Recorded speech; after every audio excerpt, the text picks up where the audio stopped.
I'm here to hand over a petition to Thorpe Park, which has been signed by over 5,800 people, asking them to close down the Fright Night Maze Asylum, which stigmatises mental illness. It's based in a hospital, it's got mental patients, and they're being shown to be chainsaw-wielding maniacs. That's not a fair representation of mental illness. I don't expect anything to happen. I'd really like it if, it opened tomorrow and Asylum was closed down, but I don't think that's going to happen. So what I'm actually asking for now is that at the end of the season, which is after this weekend, it goes away with the rest of the park for the winter, and then when Fright Night comes back next year, Asylum's been rebranded as something else.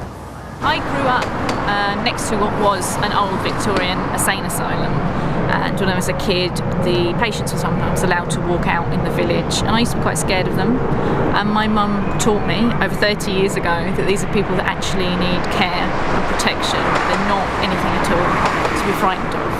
Now fast forward and I'm the person who's the mental patient. I have a lifelong mental health disorder.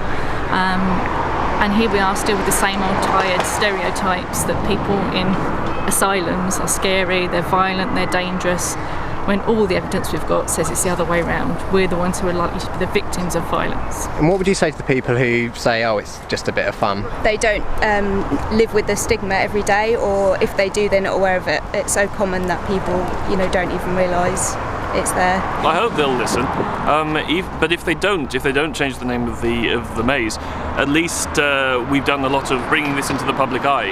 I've seen what Thorpe Park have themselves said, and it's just a very frustrating thing because there are so many people in this country with a mental health problem. The estimates are around 1 in 5, 1 in 4 who ever get diagnosed with a mental health problem, and we need to not make people ashamed of having such a common problem.